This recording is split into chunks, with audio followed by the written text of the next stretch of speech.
This is a presentation of Northeast Streaming Sports.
Good morning and welcome to the Saturday morning debate show. I'm your host, BA. I got James with me and Jack with me as well.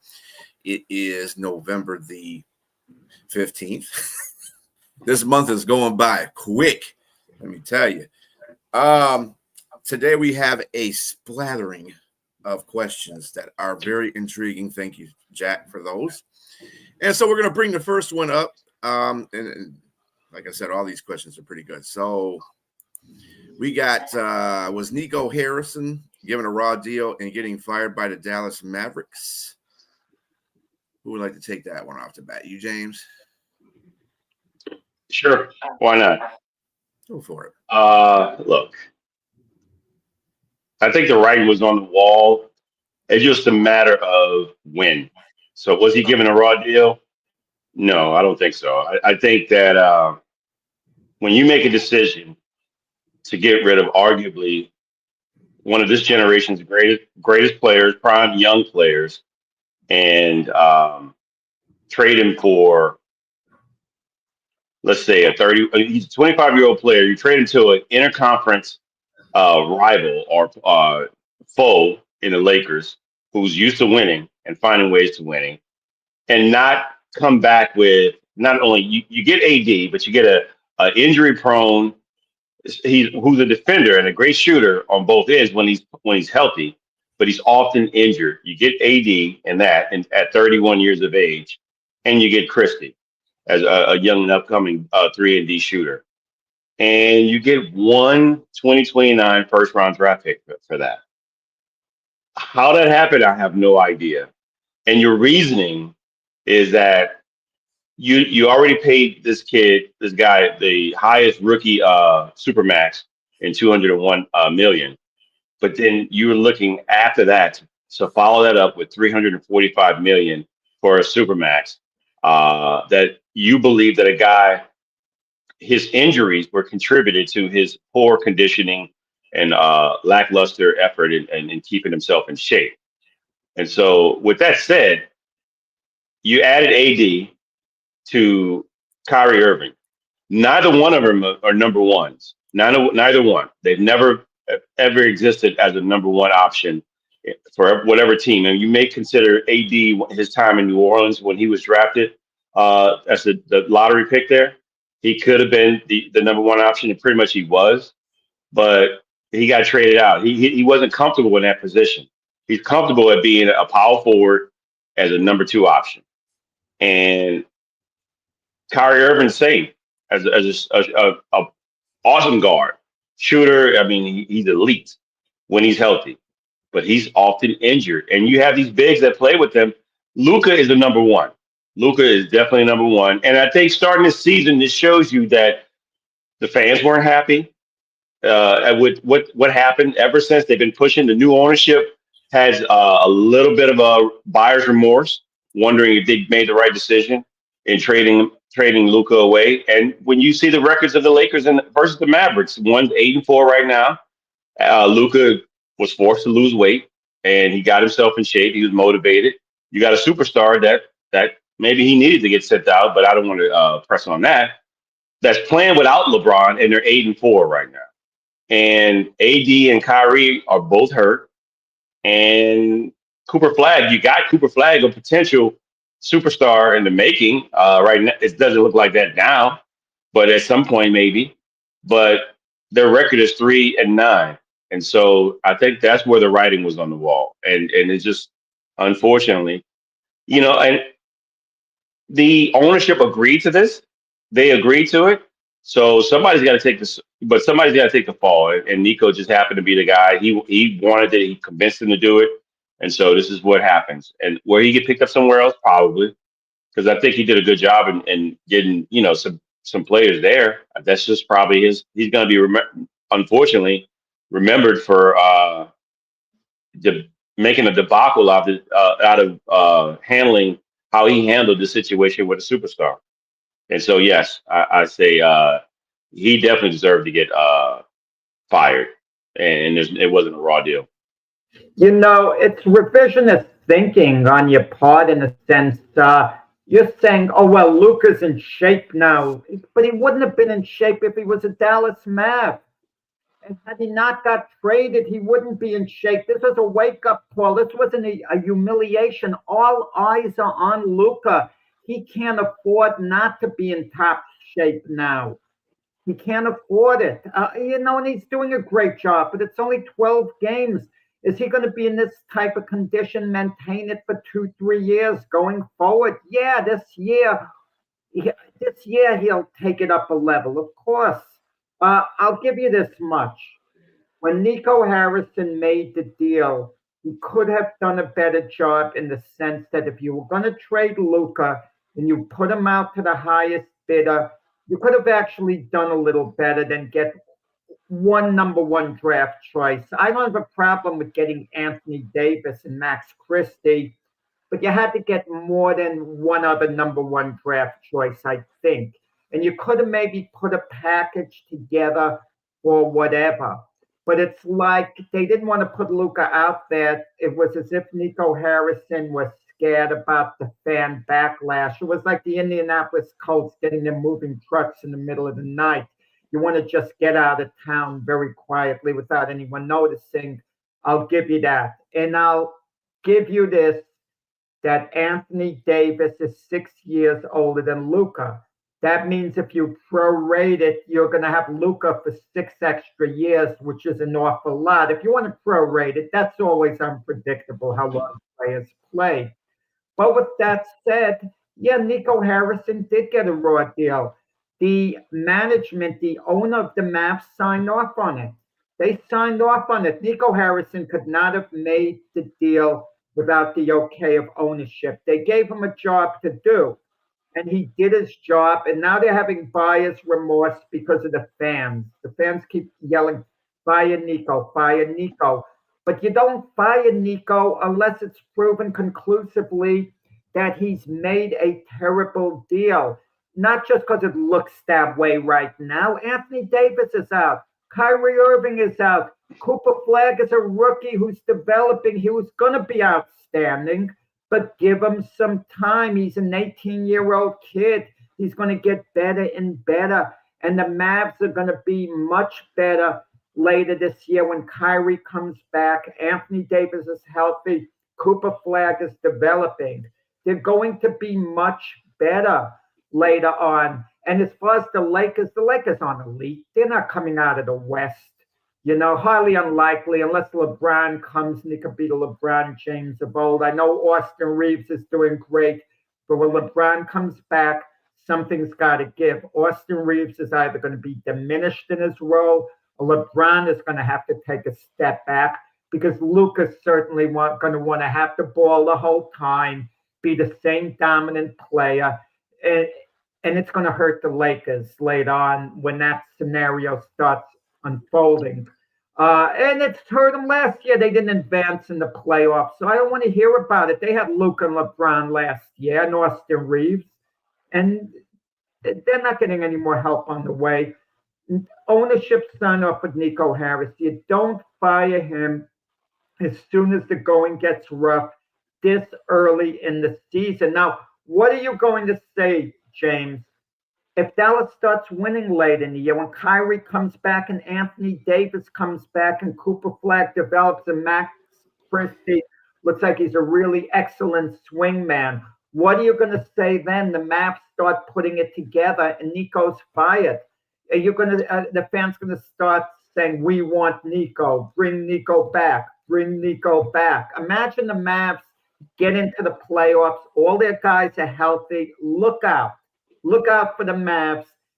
If they have all their players healthy, Anthony Davis, Kyrie Irving, the rest of the crew for the playoffs, look out. So, do you have season tickets to Disney World? Because that seems to be where you're living with all the ifs and everything else you're talking about. It's fairyland. Let's come back to the real world and look at the evidence of what Anthony Davis and Kyrie Irving has given you throughout their history. They are often injured. I'm not everything you said. If in an ideal situation, I would agree with you. But look at where we are right now. Okay, This is not a one-off. This is something that they have shown a pattern. And so now, if I'm on the ship, I'm thinking like, oh wow, why did we really sign off on that? Because they're giving us the evidence of who they are. Yeah. That's who they are. And so you can't. I mean, the best ability is availability. Those guys are great when they're on, but if they're not on, we can't do anything. And if Luka's healthy, it just doesn't. The optics does not look good. I agree with you that the Lakers, hey, they didn't do much last season, and they may not do much this season. Who knows? Because the Spurs Rockets look like the teams to beat in the West, and so not in OKC. Forgive me, OKC probably number one coming out of the West. But with that said, the Lakers look far better than where the Mavericks are, and it's mostly due to what. Yes, but it's just mostly due to injury. I just want to answer, what if they given you Anthony Davis could sit down next to Luka, and I could look at both men's hands. I'll see an NBA championship ring on Anthony Davis's finger. I won't see one on Luka. And as far as Kyrie Irving, as a Dallas Mav, Luka went further with him than anyone else. He took the Mavs 2 games from the title. Kyrie Irving was outstanding with the Mavs. He suffered an injury. Could happen to anyone. He's going to be back mid-season. He's going to be back. Those 2 guys you mentioned with their rings, they had arguably the greatest, either number 1 or number 2 player in history playing right next to them to get their championship. Well, you want to know something? Anthony Davis was arguably better than LeBron when they played together, was arguably a better player when they were together, because it wasn't the same LeBron James of the Cleveland Cavaliers. LeBron was still formidable. He was still an outstanding player. Don't get me wrong. But AD had his moments, but who won MVP for the series? Well, LeBron, but Anthony Davis doesn't have an ego. Come on. Doesn't have an ego there. We're still traveling to Disney World, I see. We're still on the teacups. Could the MVP have gone to Anthony Davis as well? It arguably could have gone to him that series. If LeBron would not have played the way he played, I mean, don't get me wrong, AD played a major role, just like Kyrie. And I mean, that Golden State 2016 series, Kyrie played a major role as well, but LeBron was the dominant player. Well, but let's look at it this way. We're very early in the season.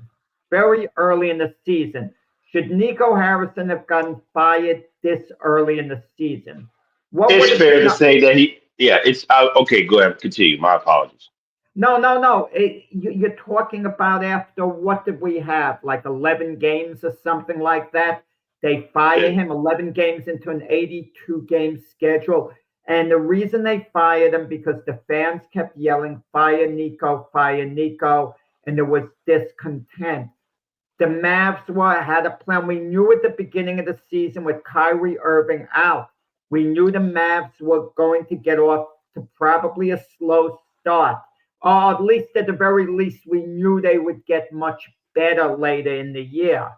But honestly, Jack, it looked like a bad deal from the start. When I saw it, Stevie Wonder could see that. It was a bad deal in the beginning. I'm just saying, one draft pick, 2029 draft pick that they pulled from them. And again, there's a major age Could have done a difference. So better job. Could have done a yeah, better job at the time. But do you yes, think, let me ask you this, okay?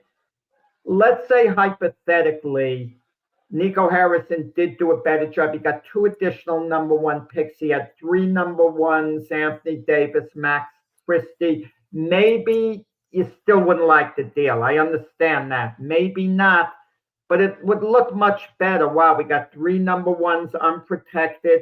No matter what, I think the Mav fans would have been, upset the same way.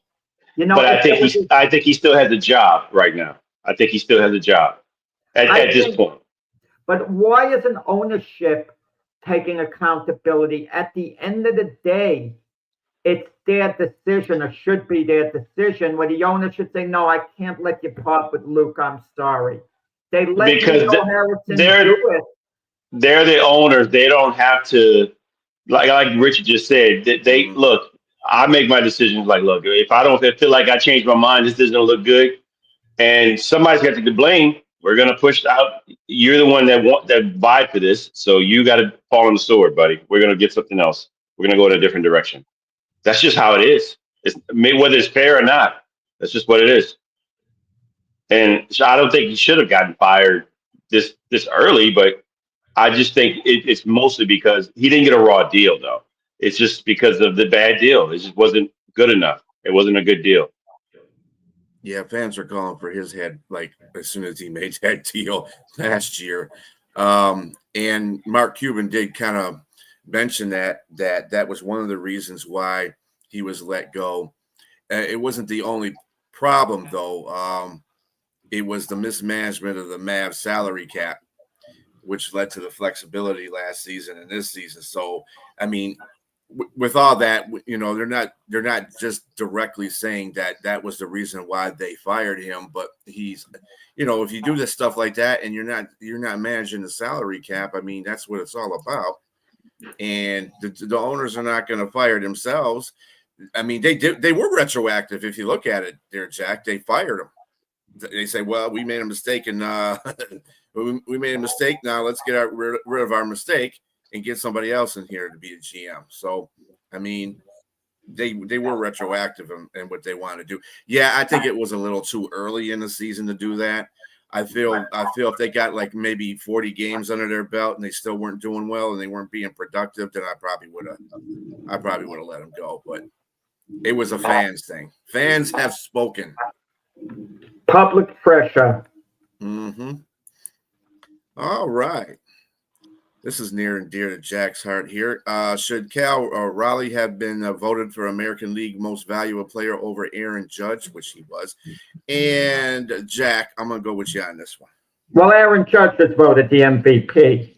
Mm-hmm. Yeah, that's what I'm saying. Not Cal, right. My favorite 2 players in baseball are Aaron Judge and Freddie Freeman, but Aaron Judge would be number 1 because he's a Yankee, okay? So believe me, there's no bias with Aaron Judge. And when I heard Aaron Judge won the MVP award, I was very happy. Very happy to see him get the MVP award. Very proud of him, and so on. But in the sake of complete fairness, I would have voted for Cal Raleigh. I know you could put all the numbers up there, and the argument could be, well, we take Judge's greatness for granted. And perhaps that's a viable point. Had Judge not done anything substantial in the past, and he came up with this type of year, maybe I'd be thinking a little differently. I don't know for sure, but I could just take things at face value. And it's kind of supply and demand. Judge, what he did, was it quite historical? You could argue it was, but then in the sense, he didn't do anything that, Barry Bonds didn't do, that Mickey Mantle didn't do. I mean, they were absolutely sensational. Judge was, as well. I see you frown, James. Bonds hit 73 homers one year. Judge's year wasn't as good as Bonds' year, so don't even put it, on the same caliber. Bonds walked over 200 times, I think, that year as well. Set a major league record for walks, homers. What he did, Judge didn't match last year, as great as Judge, was. But what Cal Raleigh did, no other catcher in baseball history came close to matching 60 home runs. That's insane. Plus, he is very good behind the plate defensively as well. He's a leader of that team. He took the Seattle Mariners to the brink of getting to the World Series. The Yankees had a good year as well, don't get me wrong. And who's more valuable to their team? Look, both of them. Both teams get hurt badly if both guys are out. You could argue neither team could win with both guys out. But Cal Raleigh's a catcher. A great catcher is usually more valuable than a great outfielder. For example, let's look historically. Johnny Bench or Hank Aaron, who would you rather have? You could say Hank Aaron's a greater player. Or Willie Mays. You could say Willie Mays is a greater player. But if I've got one season, I could have either guy and both of them in their primes and both of them are going to be healthy. Wow, catchers are at a premium. Catchers are like you go into a shop, supply and demand. There's so few of them. Everyone wants it so bad. And Cal Raleigh, what he did was unheard of. Absolutely unheard of. The 60 homers, all the RBIs. And, he had more homers and RBIs than Judge, even though Judge outshined him in other categories. It wasn't a robbery by any means. Don't get me wrong. Raleigh wasn't robbed. He wasn't. And it reflected in the vote total. If just two of the voters had went for Raleigh instead of Judge, they would have wound up in a tie. And maybe that would have been the best decision, calling it a draw for both guys. But I think Raleigh should have gotten the vote. And as a Yankee fan and as a big Judge fan, I wouldn't want other Yankee fans to be annoyed at me. Oh, he's a traitor. You're not a real Yankee fan, this and that. It's a question of being fan objective. I would have cast my vote for Raleigh as much as it would have hurt me to do so. Yeah, mute. My apologies. Kudos for you, Jack, for once in your life for not being a homer. I look, he's definitely a homer. You two down there. But with that said, look, it'd be more of a sentimental vote to give the MVP to Cal because of the situation, him as a catcher, and in a historic view. Because if going up against Judge, the numbers matter. I mean, I heard what you said about Barry Bonds, and yes, Barry hit 70 plus homers. It doesn't matter. The times that the numbers that this guy just hit, those guys were MVPs. Jeff Bagwell too in '94. Similar numbers. These are similar guys. These guys won MVP, and they gave it to the right guy. I mean, the numbers. WAR was just far unbelievable. 9.7 versus like 7.1, I believe. 114 RBIs. 1.144 OPS. And so, look, I like what Cal did, and it's been a long time since Seattle, like you said, they pushed them to the brink. They were almost on their way to the World Series. And who knows if Cal's going to have a season like this again. But it's just hard to say. I'm with you to some degree. I give you that. I'm a little more sentimental leaning towards Cal in that way. But when the numbers are there in your face, it's just hard to give sentimental and not give the guy that just truly earned it. Numbers is the key thing that you're mentioning, and numbers is the key thing that I don't want to get into at quite as much, for the simple reason the value that Cal Raleigh shows you behind the plate, calling the game, things that won't show up quite in the box score. If Cal Raleigh was a first baseman, hypothetically, I'd probably vote for Judge. Him being a catcher, that kind of tips the scales to me because catch is such a premium position. We could do all the comparisons we want.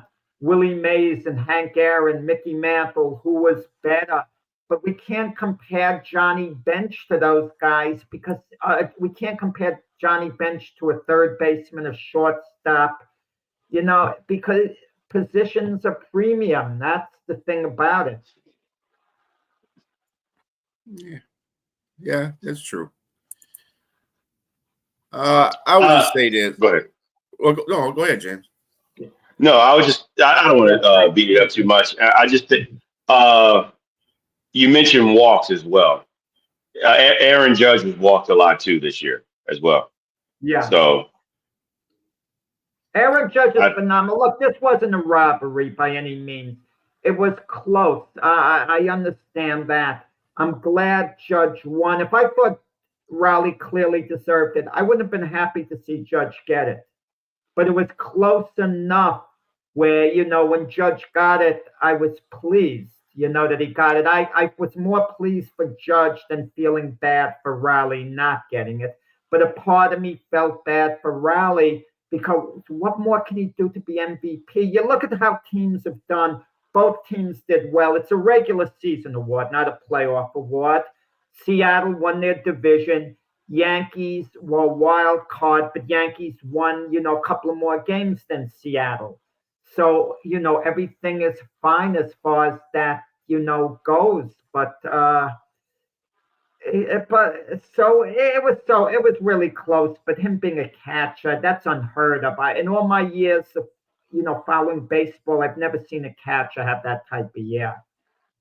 and it won't be any moral victories with this because it was that close. Just like Toronto, the way they lost to LA, the Los Angeles Dodgers, that was way close, and that's going to sting a little bit. So I think this probably they'll never get over it. The Blue Jays never get over it. When you lose like the Blue Jays lost, you never get over it. And when you lose the way the Mariners lost to Toronto, going back home up 3-2, never having gone to a World Series, and then losing out to the Blue Jays, coming so close to going to the World Series and not getting there. Listen, Brian knows the feeling with his Lions. I mean, never having been to a Super Bowl and being so close, having that lead over the 49ers and letting it get away. And even Dan Campbell was talking at that time, like, you let an opportunity like this get away, it's like we might never be in this position again. But you crank it up and you come back and, and you're trying the next couple of years, but windows do close. And can Raleigh ever be an MVP? If he puts together the same year again, sentiment would be on his side, I'm sure.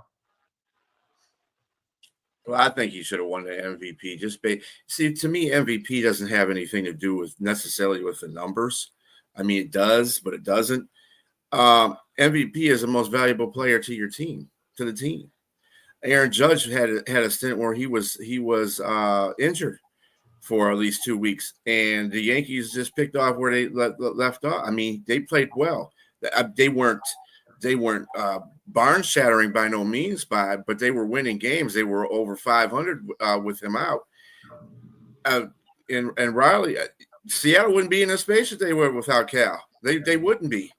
Cal just had one of those years where he stepped up, and the rest of the team followed suit. You got a guy like that. To me, that's the MVP right there. If you got the rest of your team following you and everybody's playing at the top of their game to get you to that promised land, then, and I know some of this is a fault of, and it's not the fault of, but it's the fault of the fans too. I mean, Aaron Judge is a great player. He's been a great player since he's been in the league. So it'd be an unfair advantage to say, well, somebody needs to get it more than Aaron Judge because he does this every year. And it's not his fault that he's a good player or that he plays on a good team. This is why I say MVP, it should be looked at it from a different perspective. I think Cal had more of an MVP season because he was the one that catalyzed his team into the playoffs and got them as far as they went than Aaron Judge did. Aaron Judge does this all the time. Well, Aaron Judge also is on the Yankees, and they have all the hitters on the Yankees too that can project that they got good pitching in it. Seattle never does this. Seattle's never been to. Speaking of going to the Super Bowl, Seattle's never been to a World Series. Yeah. And this is about the closest they've been, in a while. So, I mean, just with that said, I just think he should have been the MVP. I'm not saying it was a snub on on him or Aaron Judge. I think they both had a tremendous season, but I just think that because of the MVP performance that Cal had with Seattle compared to what Aaron did, I think he deserved it a little bit. Well, this might not be the best example, but there should be two awards, Best Player and MVP. But in this particular case, it would be hard to distinguish it.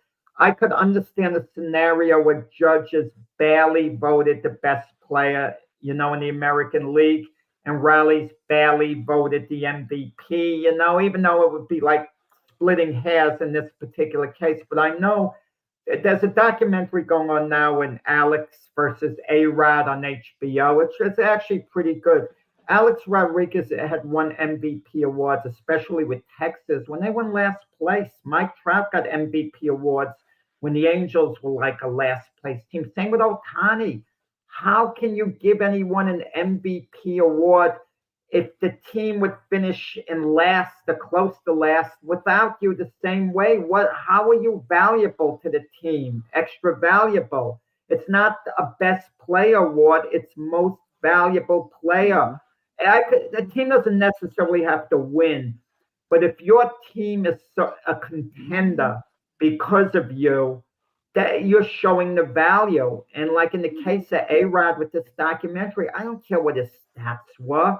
How valuable was he to the team? Ultimately, they're winning that year. Not at all.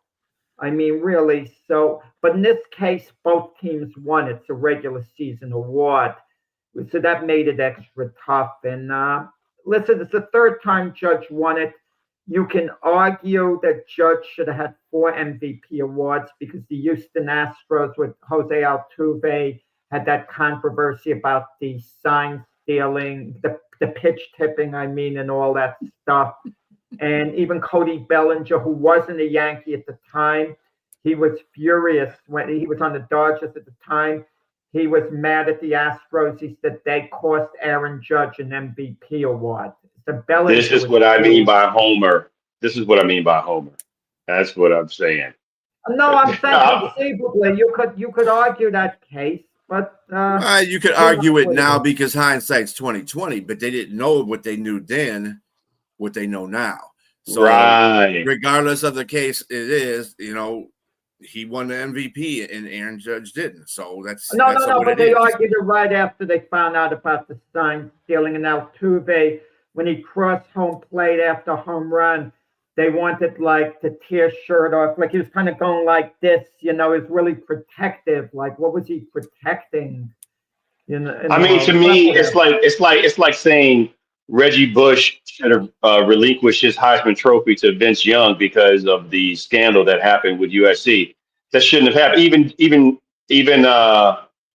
Vince Young said that's not my award. That's Reggie's award because he earned it, regardless of all the scandal and everything. It's just the guy played. It's a little different. If the defense in football illegally is stealing someone's plays illegally, and one of the players is a standout and he's voted the defensive player of the year, but he knows what plays exactly going to be run, that would change the equation a bit. So you're going to take the Heisman, you're going to take the MVP away from Tom Brady because no, it's so. But one other truth of the matter is, I just brought it up now, but it really is old news in that sense. But I'm bringing it up that Judge getting it now, sometimes karma evens up a little bit in certain situations. And in this case, it could have gone either way. But Judge was, given a close vote. He won. And Judge was a worthy winner this year over Raleigh. Don't get me wrong. He was a worthy winner, but I would have given it to Raleigh. I would have given a nod. It's like in boxing. You score a fight for one fighter, but you tell yourself, it's close enough for the other guy to have gotten the decision. So who's complaining about it? That could have been in the mind of a lot of the voters, too. your Altuve,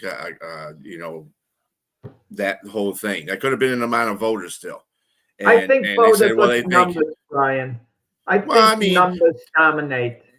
I don't think a lot of those media personnel and the people that do that always look at the numbers. You got to see what's your value to the team, or else this vote wouldn't have been that close if it was just by numbers. Correct? Think It's about very it. yeah. Well, Judge put up good numbers. Judge's He put up better overall numbers numbers. were clearly better, but Riley did have, more homers, more RBIs. So he had a little bit of a say in the number department.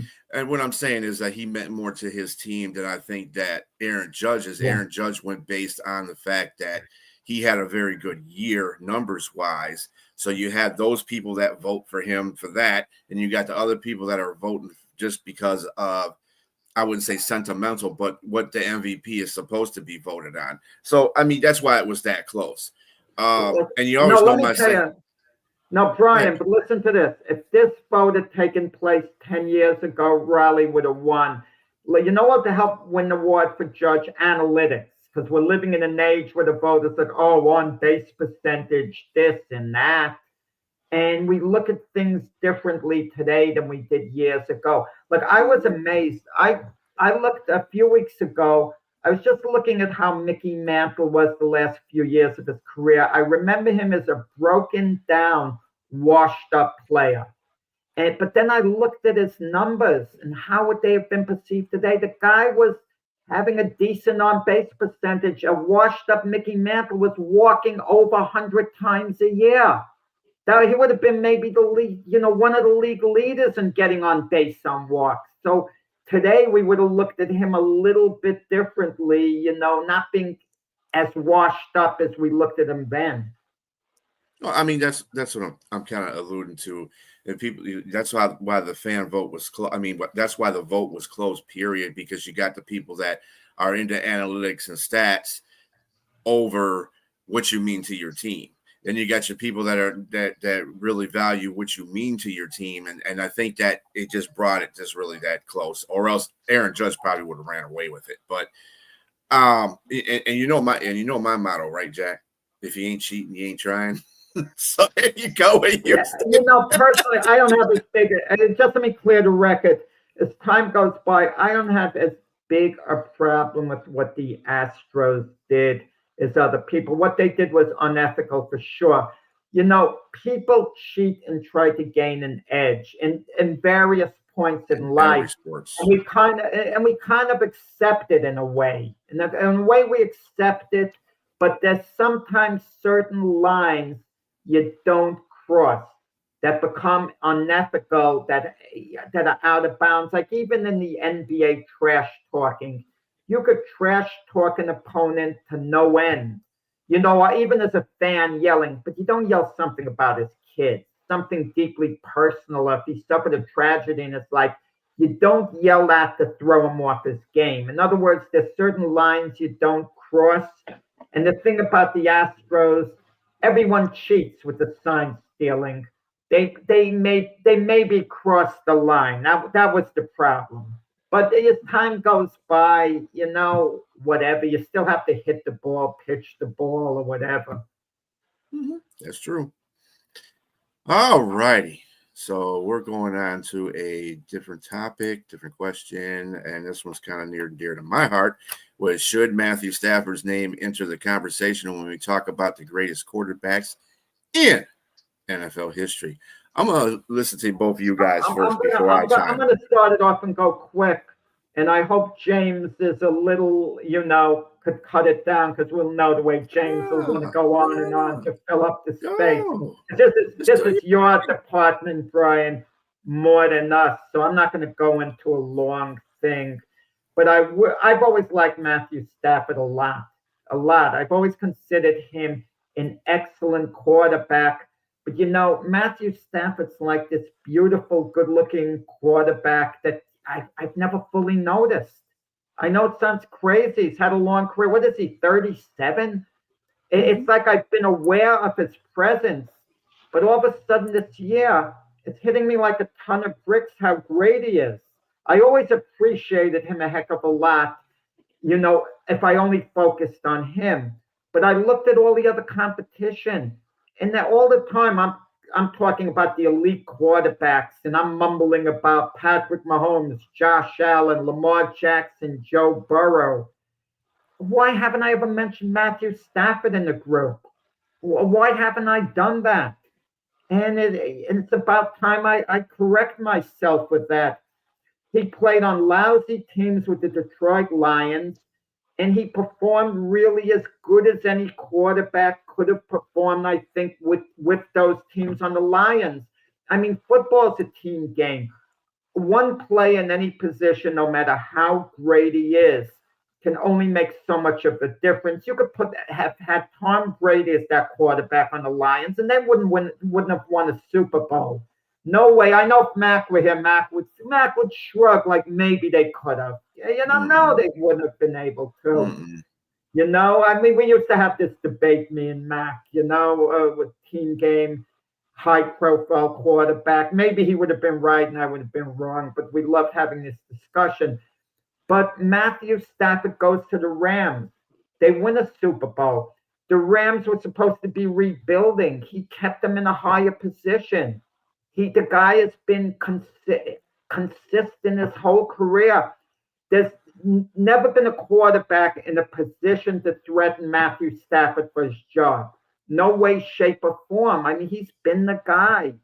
And when you talk about conversation about the greatest quarterbacks in NFL history, of course, we talk about Brady, Manning, Marino, Elway. But you want to know something? The next tier of quarterbacks who we talk about right after them, even though you could put these guys in their category, Aaron Rodgers, Brett Favre, Drew Brees, he belongs in that category with the Aaron Rodgers, the Brett Favre and the Drew Brees.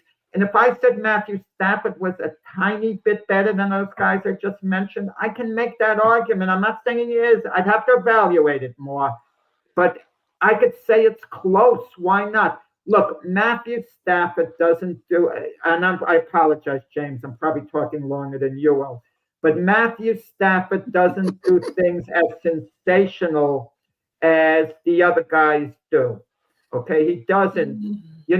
Aaron Rodgers looks more sensational on the field. Brett Favre does. He's just darn consistent. Season after season after season. Yeah, he does belong in the conversation with the greatest quarterbacks in NFL history. And I'm going to tell you guys, if the Rams win the Super Bowl this year, I think virtually everyone's going to agree with me. And I'm not too far off where you are. I know this is a debate show, but I have to say that Matthew Stafford, is he, I think the question says, should he be named?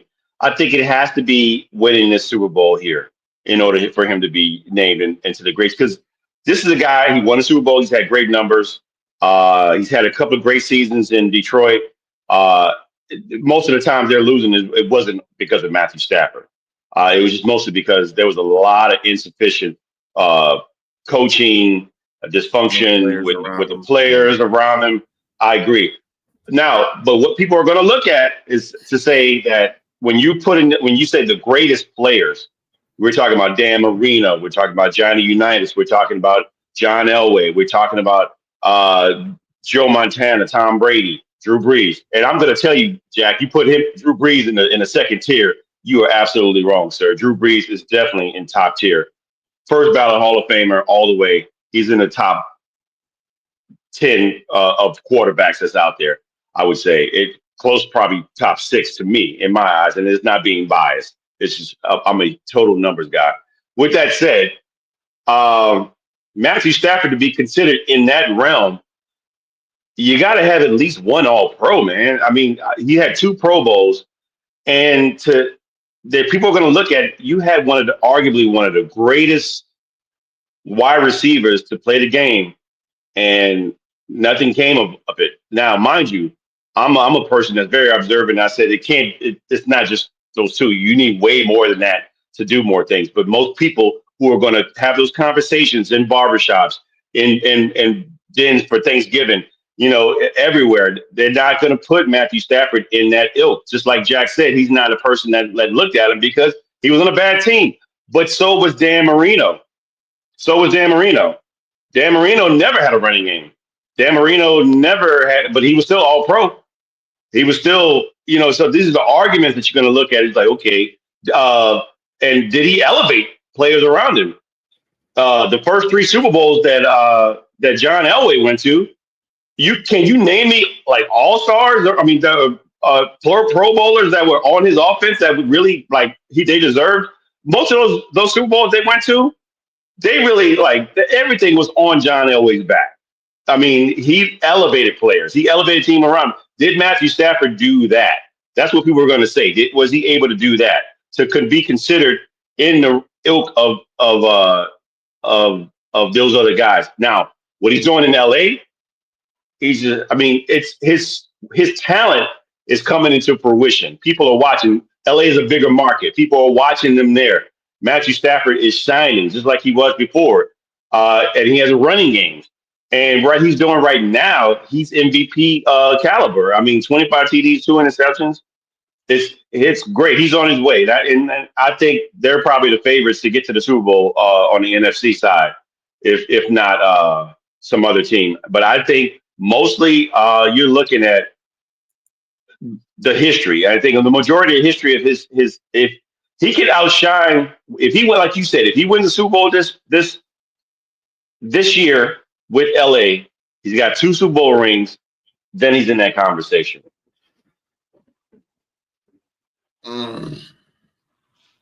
He's in that conversation anyway. Aaron Rodgers has only won 1 Super Bowl. But everybody, I don't have him in that conversation. He's up there. He's got good numbers. Aaron Rodgers got really good numbers. Let me tell you, this is why I put Matthew Stafford in here. And I've always liked Matthew Stafford. And yes, he was the quarterback for the Lions. But there's something special that you see in quarterbacks that achieve greatness. Different times in his career, I have seen him reach those plateaus. 5,000-yard season that you alluded to. The fact that he went into a game that didn't make a difference. I mean, there were 2 bad teams. He went out there and gutted it out after separating his shoulder and threw a touchdown pass to win the game. The fact that he is fourth quarter comebacks all time.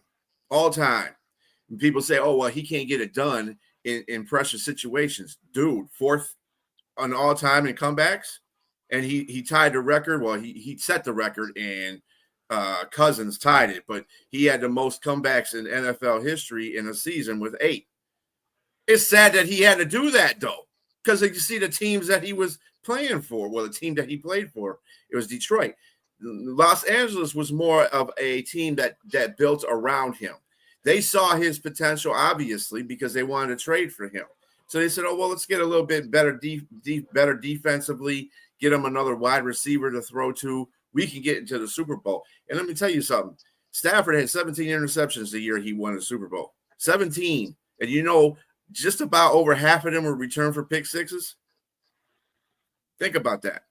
And he still. But he also had 41 TDs, though. Yeah, exactly.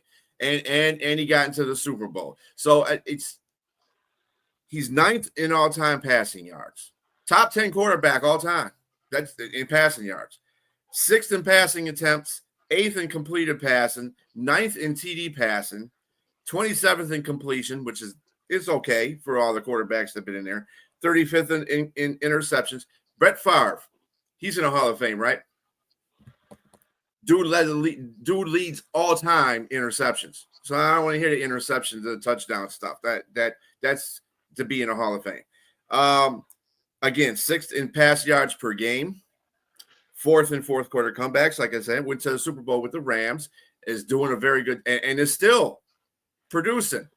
And the 9th in all-time passing yards, he's just going to creep up a couple more because the next 2 players that are ahead of him are only like 1,000 yards, 1,200 yards ahead of him. He's going to get that easily. So he could be up to about 6th or 7th, or 7th or 6th by that time. You got to remember 2 other things too. Calvin Johnson, all-time receiving yardage guy. all-time receiver in a season. Guess who was the second guy? Cooper Kupp. Who was the quarterback in those two situations? Calvin Johnson. So he'll get you the ball. If he sees that you're going to do something with the ball, he's going to get you the ball. Another instance where Stafford was that showed me he was a very good quarterback. When Calvin Johnson retired, everybody says, "Oh, Detroit's going to be, now because now Stafford doesn't have anybody to throw to." Not only did dude's quarterback rating went up, his completion rating went up, everything went up. He didn't have the yardage. He had a pretty decent yards, I think like 4,000 that year right after he retired. But that was the year he also led the eight fourth quarter comebacks because the team was crap. And and that's another reason why people don't look at him like that, because he played on Detroit. I guarantee you, in those barbershops that you go to and hear that conversation, that's the first thing they're going to say. Well, he played on Detroit. That's the first thing they're going to say. That's why we have the mentality here that it's Detroit versus everybody, because they don't give anybody credit here. Anybody that comes from this city is crap, or they play for crap, and that's why it's hard for teams to deal with what the Lions are now, because they're so used to what they were back then. And Stafford was one of those guys that was always consistent.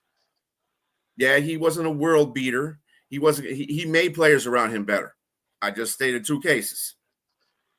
And then when he didn't have Calvin Johnson, he brought it within himself to make himself better, so he can get that team where he did everything he could for the Lions. He sweated.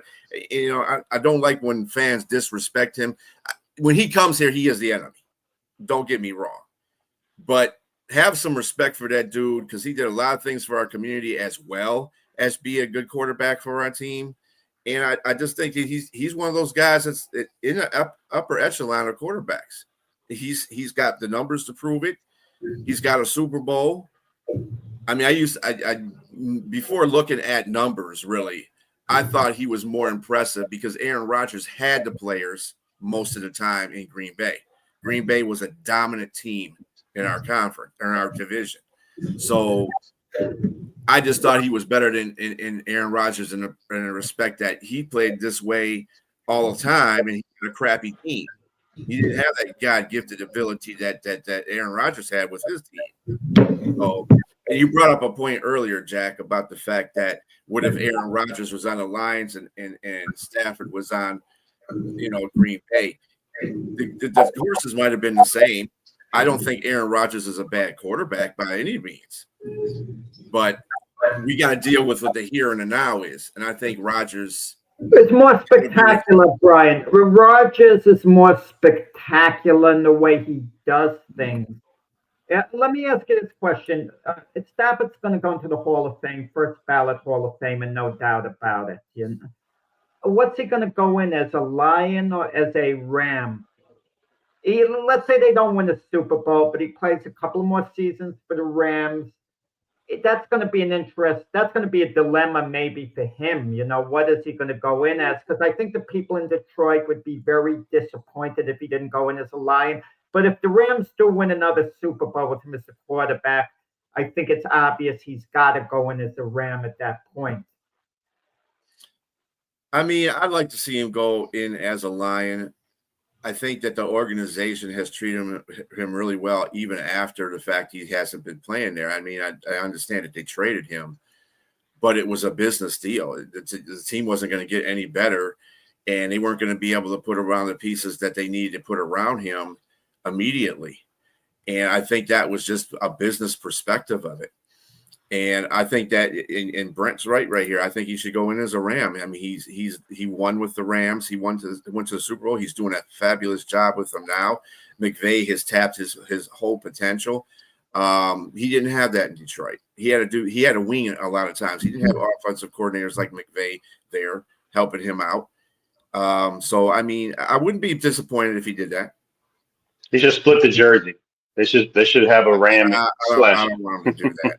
I don't want to pick a team, man. Pick a team. I mean, the thing about Matthew Stafford, there's no quarterback that is more steady than he's been throughout his career. He's the ultimate steady performer, consistent. Consistent is the word. He's been tremendously consistent week in and week out. All quarterbacks have a bad game now and then, including Stafford, but the consistency he shows. And James is even talking about Drew Brees, who he's been partial to, obviously, as a Saints fan. Brees was great. Don't misunderstand me. Great quarterback. You put him a little level below the Elways Marino, slightly. And as far as Marino goes, Marino didn't have bad teams in Miami.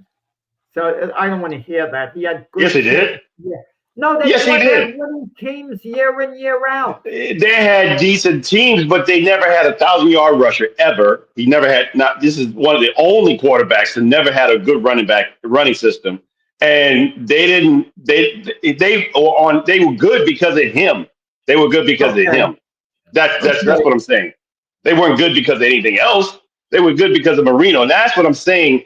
A quarterback has to. I mean, like be put up there as the greatest. If you don't have all the options, you're elevating your team to get. And Matthew Stafford had some of those moments in Detroit, but was it enough? Is my question to say that like you be put up there in the same breath as those other quarterbacks. Yeah, exactly. He's Brian mentioned Megatron. It's Stafford getting him the ball and all. We see that throughout the NFL today. There's certain great receivers like an A.J. Brown who, is kind of complaining he's maybe not getting the ball. And do the receivers make the quarterback better, vice versa, the system?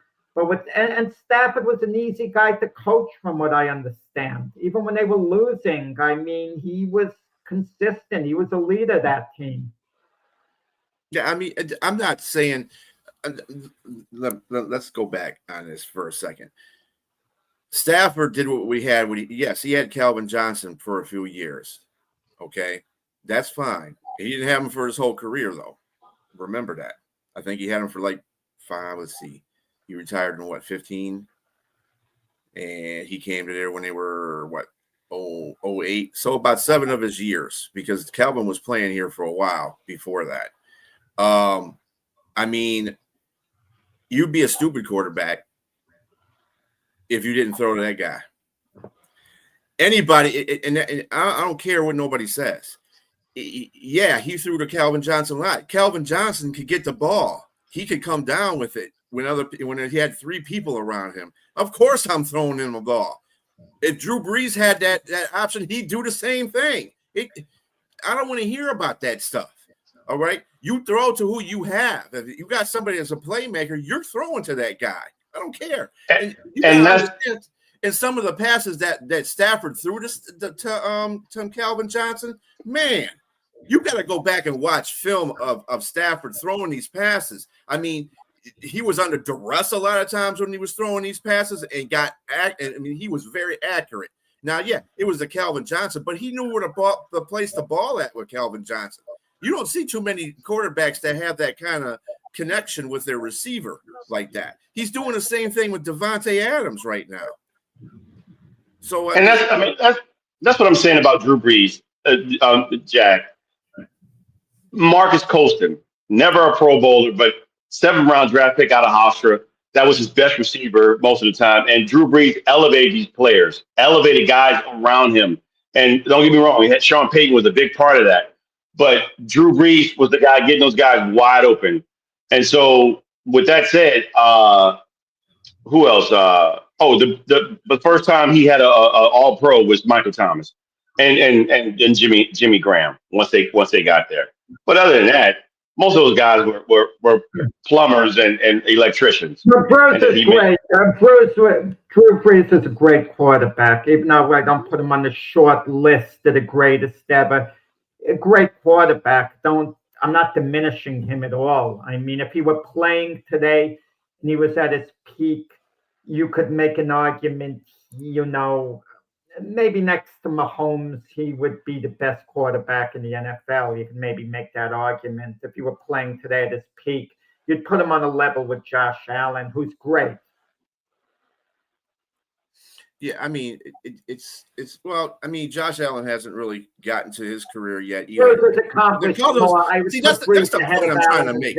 You have quarterbacks You have quarterbacks that you say, oh, Josh Allen's the best dude. Until you win something with, and with Josh Allen, it's a little different with Lamar because Lamar has messed up a couple of times in the playoffs on his own, whereas Josh Allen, I think, has the team around him mess up when it counted the most, like defensively against Kansas City when they went in that 13-second tirade down the damn line and they won. That wasn't his fault. And that's the reason why rules were put in place for fourth quarters. But Josh Allen hasn't won a Super Bowl. Neither has Lamar Jackson. This is why I keep saying, everybody say, oh, yeah, they're going to win MVP. Dude, if you ain't winning the game, what is the point of winning an MVP? I can say the same. Goff at least has been to a Super Bowl. Something that those two haven't even been to yet. But he's always considered, and he's a ho-hum quarterback because he doesn't have the flair. He doesn't roll out. He doesn't do that. He's a stand-up quarterback. He's a veteran. He's like an old-time 1980s quarterback. He stands in the pocket and throws the ball, gets the ball to where it needs to go. So it's not exciting in this era of football. So Stafford was like the same thing. He was on Detroit. Detroit was boring to watch because they all, most likely lose the game because of either the defense wasn't doing something right. And yes, I can say some of the games that they lost, Stafford had a part in. But at the same time, he won more games than he lost in that. But anyway, yeah.